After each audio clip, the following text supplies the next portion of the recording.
Welcome back to our study on the book of Romans. This is the Romans Education, Part 5. This is the material in sessions 4 and 5. This is Godly Justice, and we're in the verses Romans 13, verses 1 through 7. There's some things I mentioned to you in the last session. I'll show you the verses for, but we won't take a lot of time with it, but I do want you to see the verses about that. Romans 13, verse 1, let every soul be subject unto the higher powers, for there is no power but of God. The powers that be are ordained of God. Whosoever therefore resisteth the power resisteth the ordinance of God, and they that resist shall receive to themselves damnation. Those are the two verses that we're actually going to be talking about in this session. I'm looking at these two verses, and I see the ability to break this down into parts. I think you could see this too.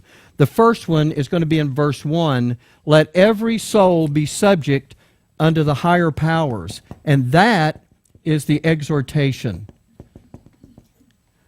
But he doesn't just give you an exhortation and leave it at that. Because this is sonship, your Father always explains to you why he's doing what he's asking you to do. But listen, he's not explaining why so he can justify himself to you.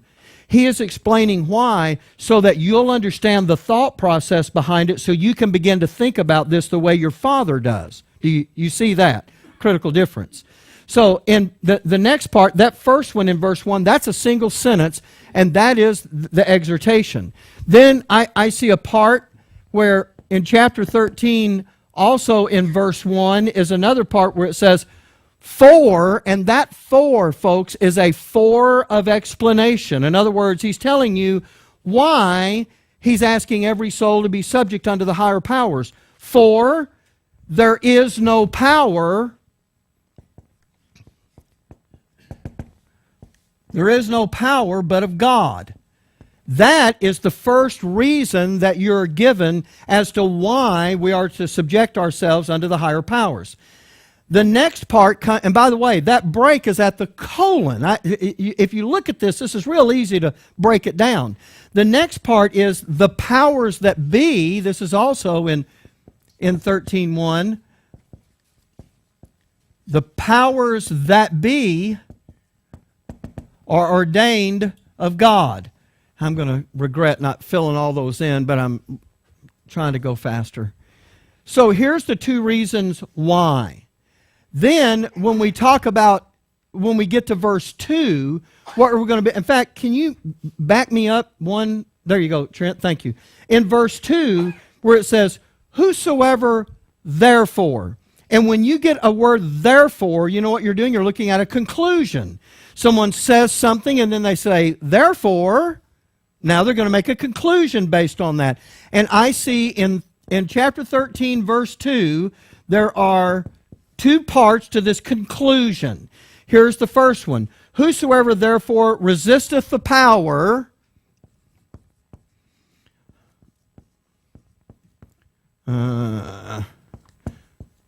whosoever therefore resisteth the power, and I left out the therefore, resisteth the ordinance of God.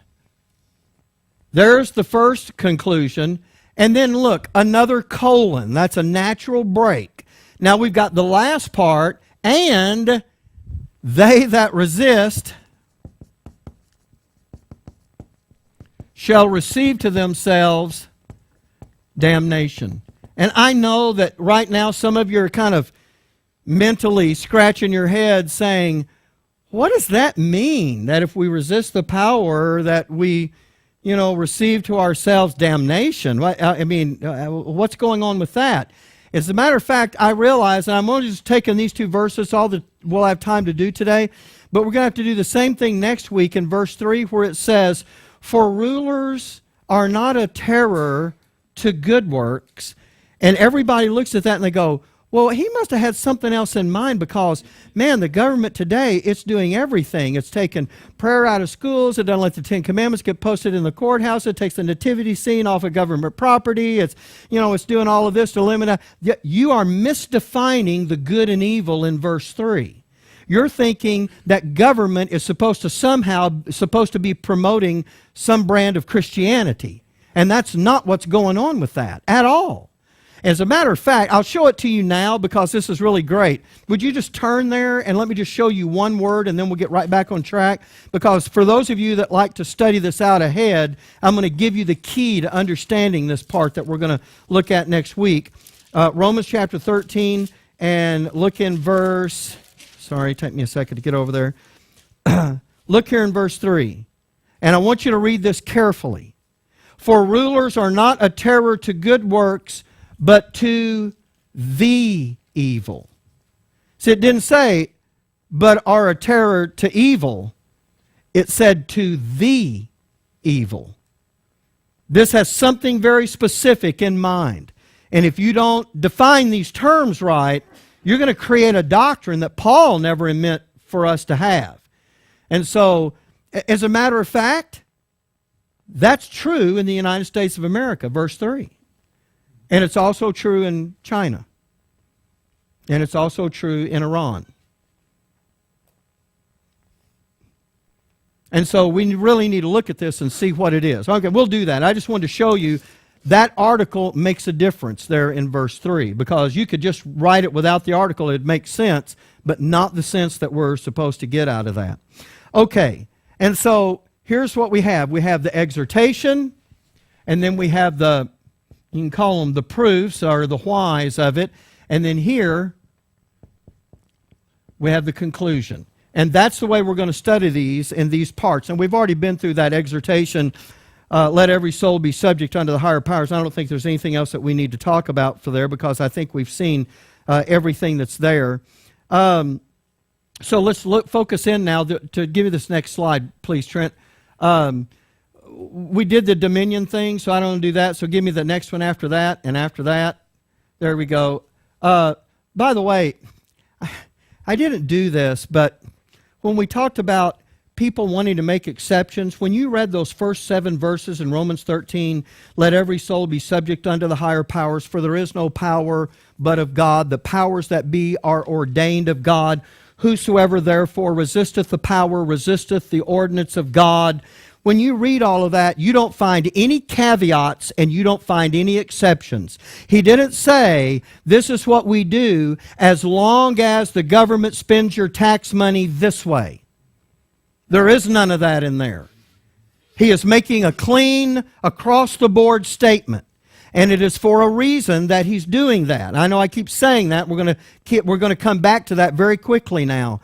But what I'm trying to get in your mind is you can't look at this because this is how people do it. Almost every commentary I have on the book of Romans gets to Romans 13, and then they're going to find some little phrase or word or something somewhere whereby they can say, well, God means it's, you know, it's...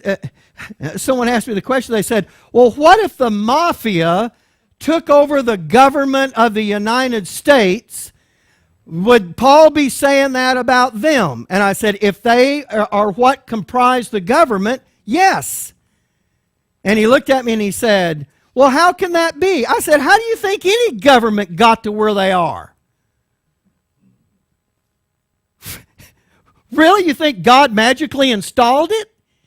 Somebody took over, didn't they?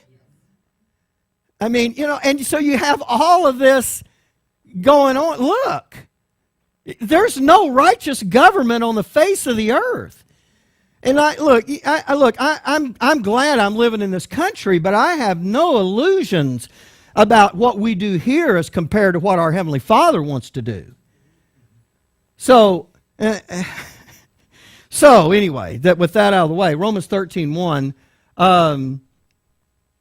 I did that. No, give me, okay, there you go, that was it, I'm sorry. Let every soul be subject unto the higher powers, for there is no power but of God. Here's what's being said here. There is no power but of God.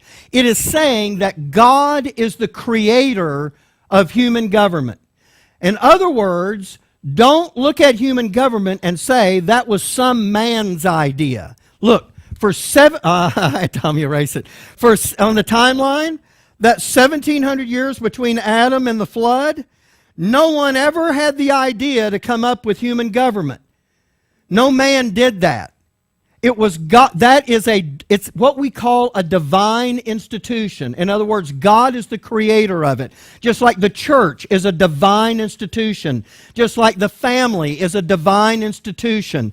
And government is another divine institution. God is the creator of it. This is not, you say, well, man has done a lot of things with it. Yes, he has. And most of it may not be that good.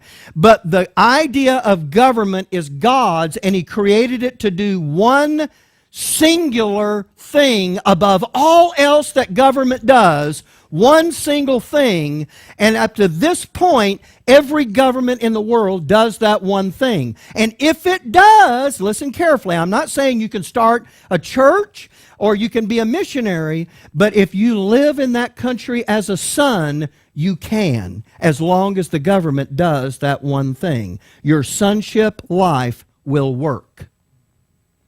And your sonship life will work in every government in the world, including those that do not believe in God. Your sonship life will work. I'm not saying it'll let you go start churches. They won't. Not all of them. But your Father is not asking them to be the vehicle for his business right now. That's not what he's doing with that. Okay. Now, there's, let's see, I had Trent skip this, so let me get past that. I need to get past that one too. I'm sorry. I was talking to you last time about what was happening in the days before the flood, where things were happening on this earth. As soon as Adam fell, Satan put a policy of evil into motion in this world that culminated in what Paul wrote in Romans 1, that men no longer wanted to retain God in their knowledge, and they worshiped and served the creature more than the Creator. And I'm going to give you a picture out of the Bible about how bad things got in the world. And this is a good picture of the condition. And I don't want us to just read through this glibly.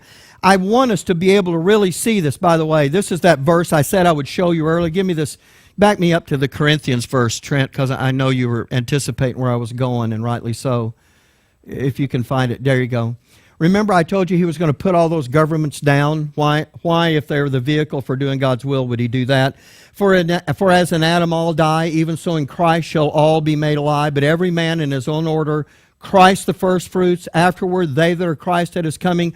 Then cometh the end, when he shall have delivered up the kingdom to God, even the Father. By the way, that's after the millennial reign, when he delivers up the kingdom. Why? Because when he shall have put down all rule and authority and power. Is that a description of government?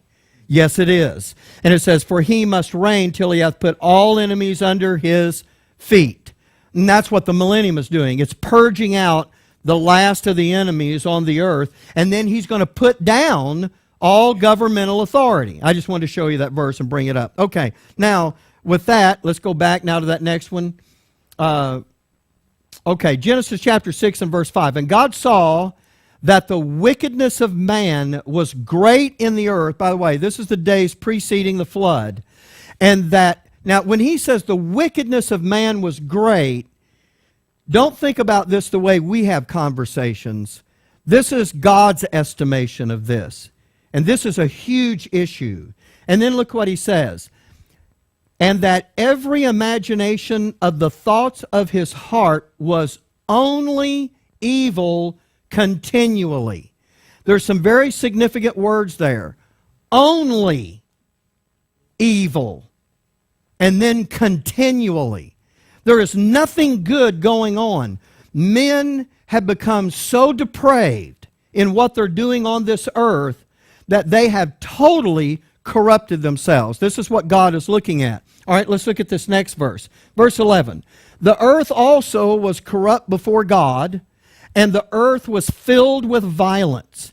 And God looked upon the earth, and by the way, that the earth was filled with violence. I want you to think about that phrase for a moment, because when men no longer retain God in their knowledge and they have no sense of having to give an account to anything or anyone, and there is no government. So if there's no government, guess what there really is not? There's really no what? Control. Everybody, and by the way, the Bible's going to say this, every man is doing that which is right in his own eyes. And it doesn't matter if he has seared his conscience with a hot iron.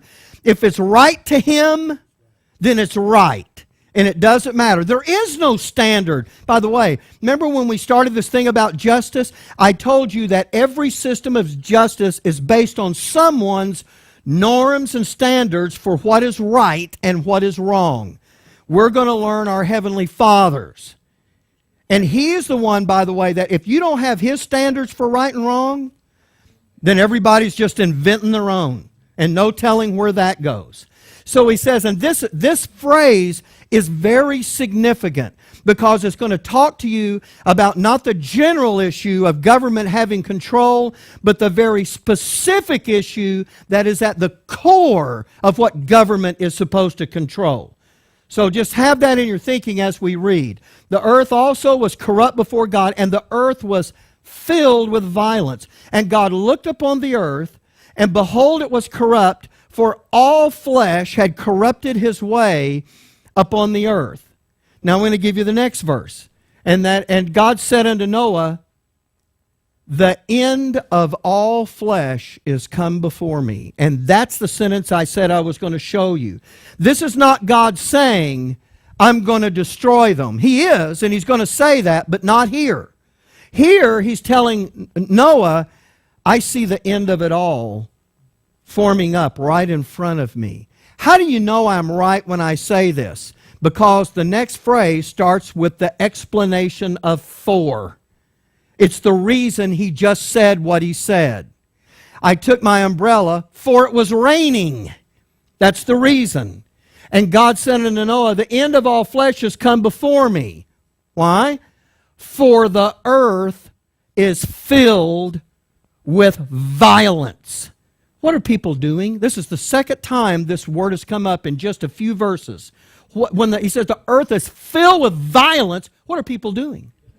They're killing each other off. That's exactly what they're doing. And that's why God says this. He doesn't say, I'm going to kill them all off. He says, the end of all flesh is come before me. I see where this is heading. For the earth is filled with violence through them, and behold, I will destroy them. The I is off the chart there. I will destroy them with the earth. God is, and that's why I said, yes, is God fed up with their unrighteousness? Of course He is. And forget about the first 4 verses about the sons of God debacle. I mean, that goes without saying.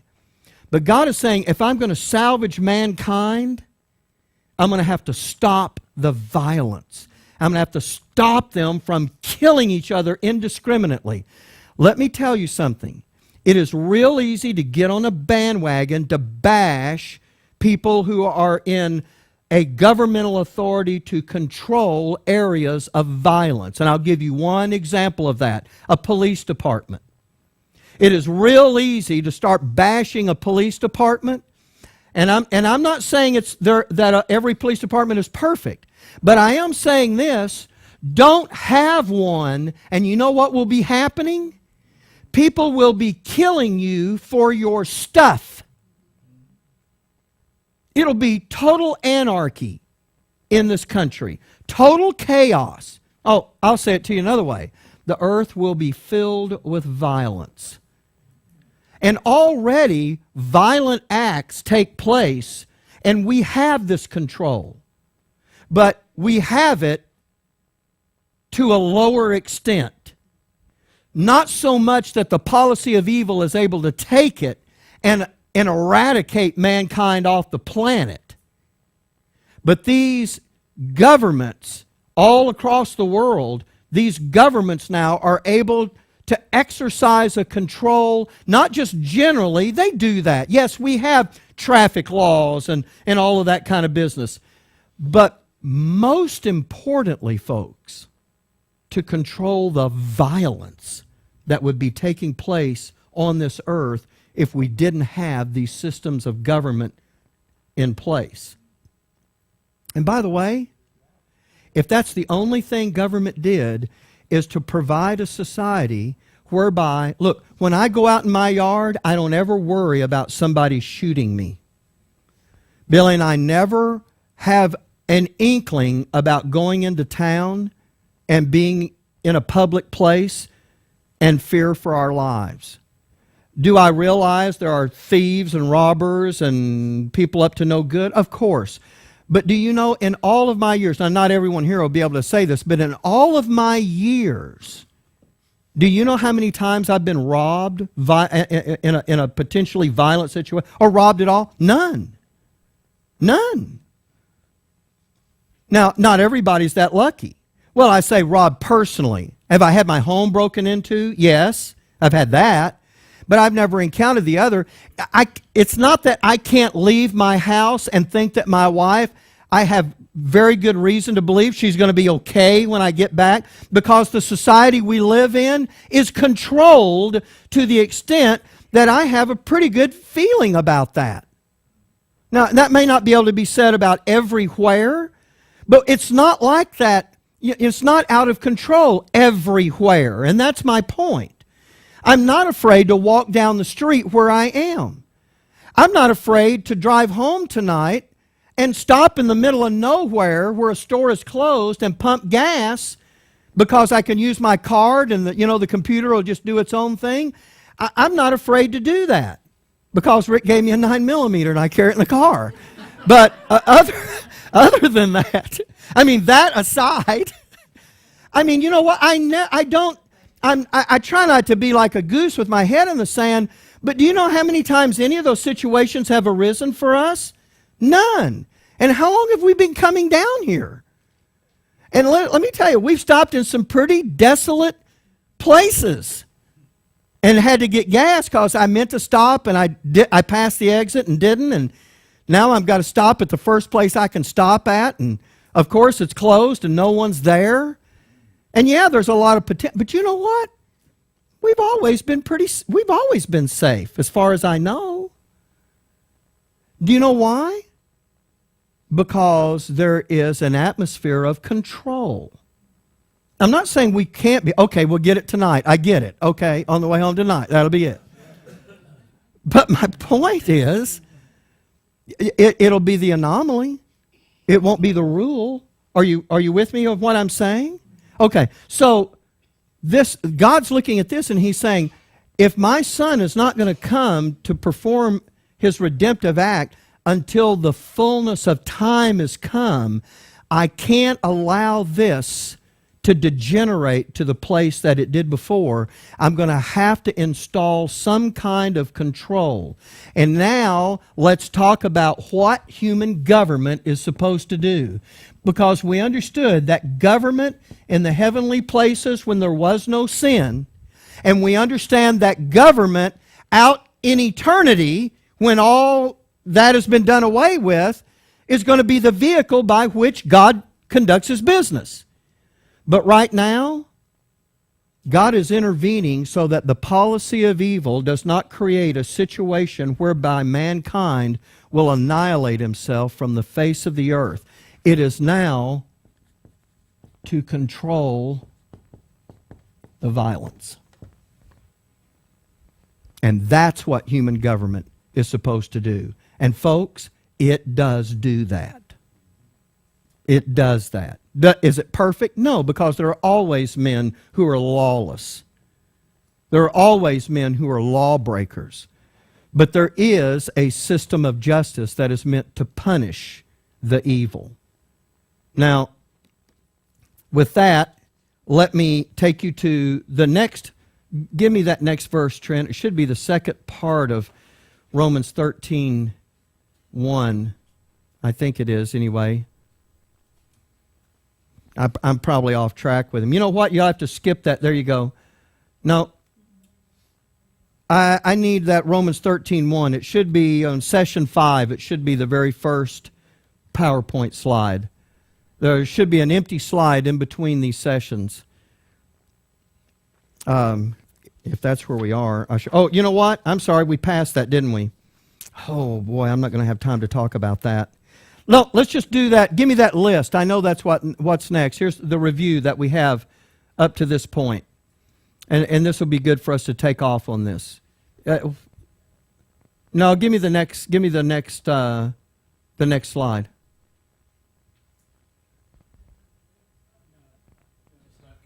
It's not coming up? Okay. All right. Let me just give it to you then. Here's what we have so far. I want to make sure that I haven't lost anybody on this. Number one, every soul is exhorted to be subject to governmental authority. Number two, the only reason any human government exists is because God brought it into existence. This was His idea. Number three, there are now, the powers that be. Take a look at this. There are now many governments around the world. So they are referred to in the plural, the powers that be. And I'll talk to you in just a moment about that singular power. These powers, it says it in this verse, the powers that be are ordained of God. And indeed they are. In fact, that's the thing I should have got. If you can back up, Trent, I'm going to do this word ordain. I should have done this. I should have done this in this next one. Oh, no. Okay, can you back me up to the ordain definition? Yeah, I know. I had all that sons of... There you go. There you go. Look at this. This is really to set up something, to continue in a certain order, to establish or found by ordinance, to institute, to appoint, decree, destine, or order. This last part, the powers that be are ordained of God. Before we do that summation, and we're going to do it next, when it says there is no power but of God, it's saying there wouldn't be any governmental power except God brought it into existence and established it on this earth. That's what this phrase is saying. So the first reason that we obey the exhortation is because this thing was given by God, not by men, and He gave it to do a singular thing. And by the way, government by its very nature controls. I mean, it doesn't have to try to do it. That's what it's there for. The second part is the powers that be are ordained of God, means that those things now are part of the natural order of things. In other words, 1,000 people will never get themselves together on this earth and say, let's not have any rules. Do you know why? That would be a very difficult situation to live in. Because if you have no control, what does everybody do? Whatever they want. And it doesn't matter.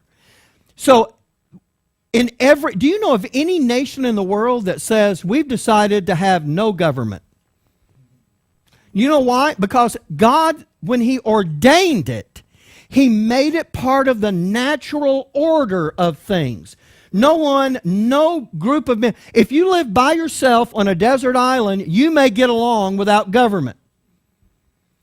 If your wife is there, you will not. But from that point forward, you're going to have government. Now, here's my point here. Because God created it and made it part of the natural order of things. He ordained it. He made it part of that natural order. It is always going to be here. By the way, the only time you're going to see government fail to do the control that it is supposed to do is going to be out in the day of wrath in the Antichrist kingdom, where for the first time God is going to allow government to fail to do that one thing, and that kingdom is going to collapse upon itself right at the end of the day of wrath, because its own parts are going to turn on itself, and then the Lord Jesus, in the midst of that calamity, is going to show up and put them all down. And that's what, and you know what? That's a perfect picture. That, you know what? There's some poetic justice to that. The very thing that Satan sought to do with humankind, God is going to do to the kingdom of the Antichrist in the day of wrath. He's going to say, you want to see what this is all like? Take a little of your own medicine, and here it is. And I wish we had time to talk about that. But so God is saying, I'm the creator of it. I've made it part of the natural order of things. And so as we go, now give me that list. Go. Everyone is exhorted to be subject to governmental authority. Number 2, the only reason human government exists is because God brought it into existence after the flood. And He brought it in after the flood because of the condition that man had gotten to during that time. Number 3, there are now many governments around the world, hence they're referred to in the plural as the powers, plural, that be. And then the powers are ordained of God, which means that God has made human government part of the natural order on this earth. The purpose of government before the entrance of sin in the heavens was to provide a system of controls by which God would carry out His business. The purpose of human government, not the one in the heavens, was to provide a system of controls to keep men from destroying themselves from the earth, to quell the violence that characterized the earth prior to the flood. We are subject to our government because it's a divine institution. It was not created by man, but it was created by God. And God has ordained that many governments would be the natural order of things in the world. And those things have an impact on Satan's policy of evil to corrupt this world and the men that are in it. And no matter which government you are under, it is doing the one thing that God designed it to do, and that is control its population. That's the general one of that. Is that the last one in the list, Trent? I think it is. Okay, that takes us to Romans 13:2. So here we are now in this conclusion. Whosoever therefore resisteth the power. Why is it power singular here? Because you only live under one of them. There are powers that be all around the world, but you're living under one of those powers at a time. So whosoever therefore resisteth the power resisteth the ordinance of God. And what that means is when we resist, we are tearing at the very fabric of the reason God created government to begin with. If every time we turn around, we are breaking the law, you know what we're doing? We're creating a situation that is more. Look, I know that what we do, it seems like a little thing, but all those little things add up. And so the first thing is, if we resist the power, we're not resisting something man created, we're resisting something God created, just to do one thing. Now, I'm just going to tell you my viewpoint here. The fact that I can go where I go and live where I live without fearing for my life is worth something to me. I don't want to live in Mad Max's world. That's not the kind of life I want to live. I don't want to hold up in my house and hope I've got enough provisions and ammo to keep my neighbors away or anybody wandering through. That's not my ideal lifestyle. So am I grateful that God put human government on the earth? Absolutely. Am I grateful when it controls? Absolutely. Does government overreach? That's a silly question. Every government overreaches. Are governments unrighteous? Of course they are. The question is, do they do the one thing they are supposed to do? Because, folks, if they didn't do that, all the rest of it would not matter. Are you with me there? It doesn't matter what else they get right. If they don't get that right, we are in a really terrible situation. Okay, so that's what he's talking about. Resisting the power is resisting the ordinance of God. Now give me that next one, and it should be the second half of that. And they that resist shall receive to themselves damnation. This is going to be a pretty easy one to explain here, because the word damnation, like the word justification and like the word salvation, is defined in more than one way. I have on my computer a software program that contains the entirety of the Oxford English Dictionary. The reason I like the OED is because they don't do away with the old definitions. They keep all of the prior definitions, and they, as words take on new meanings, they just add those meanings. So when you look up a word, you better be ready to look at it for a while, because it has made a lot of transition over the centuries. So I look up the word damnation. I thought, everybody knows what that is, right? But we all think about that with regard to salvation, right? The Bible is not talking about your salvation. But when I looked this up in the Oxford English Dictionary, which, by the way, if this was printed in hard copy, it would look like the Encyclopedia Britannica. It's a huge thing. So here's the number one definition in the Oxford English Dictionary, which your King James translators perfectly knew. And here it is. The act of condemning or fact of being condemned by judicial sentence, condemnation. And you know what this is? Whosoever resisteth the power resisteth the ordinance of God. That's how your Father feels about it. They that resist shall receive unto themselves damnation, or the fact of being condemned by a judicial sentence, and this is how human government perceives it. And you know what that says? If you break the law, there will be a consequence to pay. That's in the general scheme. But what is at the core of what God is trying to control? The violence that was killing people on this earth. And so now you understand that if you're going to be violent, then there is a damnation. The act of being condemned judicially for that act. By the way, later in this passage, it's going to tell you that the government, listen, bears not the sword in vain. They have the right and the power to take your life. You want to go kill someone? The government can take your life. I know people are always looking to do away with the death penalty. But I have to tell you that government has the power to do that. And I'm not going to get into a debate about that right now, but this thing about receiving damnation, by the way, that does, in our vernacular today, seem like an odd way to say it, doesn't it? That is the strongest possible word to describe condemnation.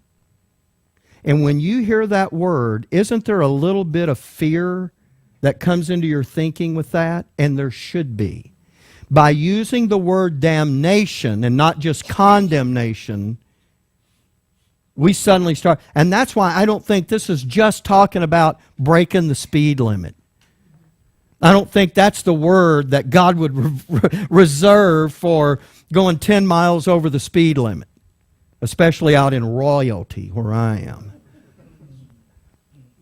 But this is the word that is reserved for those who are straining at the very core issue of what government is designed to do, and that is to control the violence that men can slip into. And that word damnation describes in the most horrible way and the most fearful way the kind of condemnation that can come on a man from a governmental system of justice. That's the damnation that's being talked about there. And that's and does everybody see that? Do you see what I'm talking about there? So this doesn't have anything to do with your justification or being saved. That word is not being used in that context. No one is talking about your salvation in this. We haven't talked about your salvation for chapters now. That's all settled back in Romans 1 through 5. And now we're talking about, in a governmental system of justice, the condemnation that can come upon a man by violating that core issue of what government is designed to control. Okay, those are the things that I wanted to talk to you about this today. There's a lot of things in your notes that I'd like for you to look at, and I really do urge you to go over those. Now, if you don't have those, or you don't get those, or you prefer not those, if you'll give your name to Irma tonight before you leave, I will bring you this week's notes next time when I come, along with the notes for next time. And so be sure and give her your name, and we'll just keep a count. You know if you gave her your name, so you'll have notes here next time. Now we're going to turn our attention to verses 3 and 4 about rulers not being a terror to good works, but to the evil. And we're going to define what that good and evil is and how that's true all over the world. So the only thing I really need you to see is that God is the institutor of government. He's the one that invested it with the power to enforce the things that it does. The powers that be, those are the individual governments all over the world. And now if Satan is going to corrupt something, he doesn't get to corrupt one government to try to do something. He has to deal with every government to do something. And that's another thing that slows that policy of evil down. Are there evil governments in the world? As far as we're concerned, and I know God's not blind to this, of course there are, but you have to remember that the core issue, the main thing that God is looking at is that a government controls its population, especially in the area of violence. And that's what, and believe me, all we need to do is not live in that state for 30 days, and you will not want anything more than that. Compared to that, vouchers for homeschoolers is way down the list. Do you hear what I'm telling you? This is an issue that we've never really had to, most of us have never really had to worry about too much. Thank God for that. And so we have that in place to do that. And I will put up with a lot of things to have that. Because if I don't have that, I don't care what else is out there. I do not want to go back to the days of everybody strapping a 6-gun and the guy who has the fastest draw is the guy who decides who's right and who's wrong. I don't want to go do that. It's on a well, I say I don't want to do that. And by the way, I'm not talking about nations here. I'm talking about individuals and the response to government. Nations, I believe, should carry a big 6-shooter on their hip. That's just my own personal. No, I'm not going to have time to do that. I wanted to. Yeah, I skipped a bunch of verses, so he's asking me. Brother Tommy? Well, doesn't Paul introduce us to this, along about this place, to bring our 4 decision-making skills to another level? Absolutely. We're being given this information because we're going to have to start looking at government the way he does. We're going to have to see why he created it, and if it's doing that, all of these other things are secondary. And by the way, we have an ability in this country to actually change the government when we don't like it. There's a way to do that. The Hitler thing? Well, I mean, he exercised those controls in Germany. He wanted to take over the world, but that's not.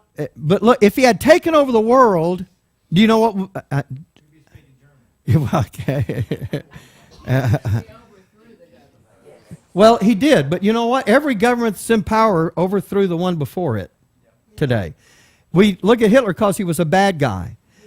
But the only thing God was looking at Hitler's government to do was to quell the violence in Germany among its civilian population.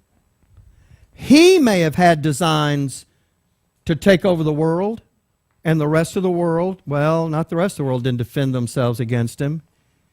I think some were intimidated and chose to deny what was going on. But and then wars get fought. But we're not talking about nations and nations here, you understand. We're talking about every individual responding to the government within it. If you're going to be violent, if you're going to just, look, you can do whatever you're going to do, but if you do it, you have to know that they have the ability to make you sorry. So if you want to rob a store, you can do that, but if you get caught, you're going to pay the price for that. You know, you can, you just name it. I mean, it doesn't matter. It is funny, though. We have laws that you couldn't put them in a book this thick. God managed to sew all of his up in 623 laws and 10 commandments, and there it all was. And you're not going to add to that later on. Okay, let's have a word of prayer. we'll be Tommy. Before we do, there's quite a few people here that may know this man.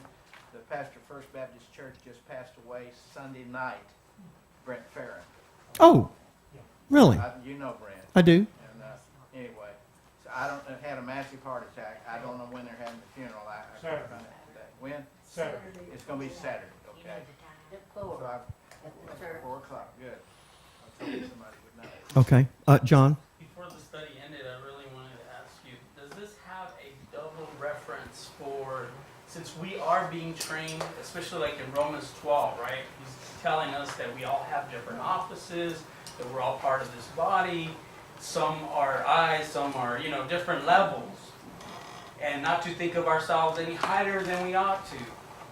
That the way I saw it was that it was leading into this form of his government in the heavenly places and how he ordained it as far as put each office in order, and that there's going to be some above us that we're going to have to make reverence to and Subject ourselves to. subject ourselves to as well, and Absolutely. there's also some consequences for when we're in those positions if we don't, This has got to translate into something we're going to do in the heavenly places. If we, to the extent we learn to subject ourselves now, we will be able to do that in the heavenly places. That's not just going to become magic to you just because you get up there. And by the way, there's going to be a bunch of people that are going to have to be trained about these issues. And I fully expect that we're going to be involved in that. Their position won't change because they learn some things, but in order to function as part of a body and be a part of a system of controls in which things are going to be done in the creature, they're going to have to know how to fill some kind of function within that. And we're going to have to train them to be able to do that. All that's right. It's all translating into what we're going to do in the creature. Tom? You said that human government was set up right after the flood. Wasn't that what was instituted to Noah there in chapter 9 of Genesis, where he says about man, if he sheds blood, his blood will be shed. Right. That's why it's in chapters 8 through 11. It goes right along with the dividing of the people into nations, and the nations then become there's a federal head for each nation that becomes government. Yeah. Okay. Everybody generally got what we're doing here? Okay. All right. Let's have prayer. Father, thank you for your goodness and grace to us. And we're thankful, Lord, for the time that we enjoy to be able to meet openly and to be able to study your word. Not everyone has that privilege. And so, Lord, may we make the most of the opportunity that we have to be able to do this. We're really grateful for giving us a completed revelation of Scripture that talks to us about the things that you have done and why you have done them and how we're supposed to view those things. And we're thankful, Lord, to be able to be educated as your sons and daughters with regard to justice. And just as John was talking about, Father, I believe with all of my heart that these things are going to translate into reality once we get up into the creature. And we're grateful, Lord, to be a part of your plan and purpose in that way. In Jesus' name, amen. There's Linda's 9mm.